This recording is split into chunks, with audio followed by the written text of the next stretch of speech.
Joining me next is Stuart Anderson of the National Foundation for American Policy to talk about immigration reform.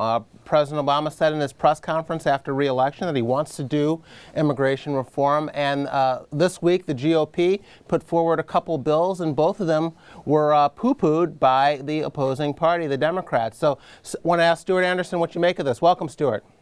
Thank you, Jason. So let's talk about these two proposals briefly to give people an idea of the substance. In the House, Lamar Smith put something forward with regard to high-skilled workers, getting more of those high-skilled immigrants that come here to go to school, allowing them to stay. And then in the Senate, Senator Kyle and Senator Kay Bailey Hutchison put forward a bill that was sort of a Republican version of the DREAM Act that they thought could allow more Democrats to come on board, and that has to do with people who were brought here as children illegally. Again, though, Stuart, both bills seem to be dismissed out of hand by the Democrats. What do you make of this? Well, I think there are good parts of both of the bills. I think that the House bill actually would have passed previously, but it was on a suspension calendar, so it needed 2/3 of the votes. The problem with both of the bills is that they probably were introduced about a year and a half too late.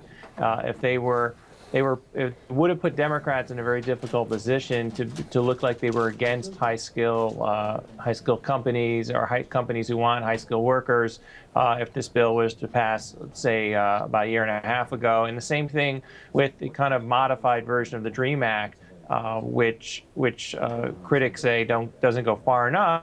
But if it was introduced prior to when President Obama had put this large deferred action program in for people who came here as minors out of status, then it would have put a lot of pressure on the Democrats. At this point, Democrats are able to say, look, we don't need to do these things now because in a few months we're going to be starting a new legislative calendar, and we're going to try to get something bigger that takes into account a lot of different parts of immigration. Well, sure, Stuart, but this was something of a status quo election. President was reelected. The Republicans held the House. The Democrats held the Senate. So it's not as if in January we're going to be dealing with different people controlling different chambers.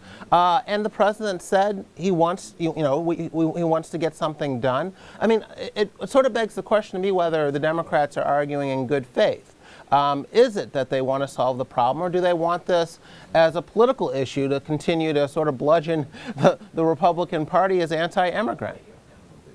Well, I mean, clearly, I never want to say that politicians don't want to use something as a political issue. So, of course, that's always possible. I think there's going to be a lot of outside pressure to get some type of bill. I think there was a lot of effort made last time to get bills. There just wasn't enough support for them. I think there probably will be more support for a bigger bill. The question will be whether there can be compromises achieved on certain aspects, particularly on what to do about the large number of people here in the country illegally, and what to do about low-skilled workers being able to come in and work legally, because we really don't have a good system for that. And I think the high-tech part, there's a little bit more of a consensus, although it remains to be seen what the details would be when all that is done. So is this then a larger debate over whether to do something more comprehensive or do it piecemeal, like as is the case with proposing bills like we saw Republicans do this week? Well, I think that an effort to do things piecemeal would have been successful if it had been done at the beginning of this Congress.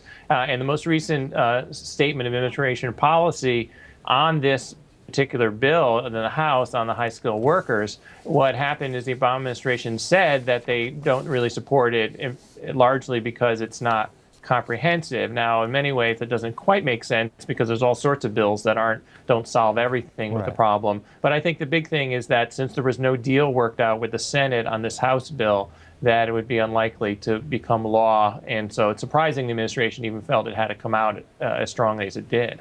Okay. Well, we'll leave it there, Stuart. Thank you for joining us.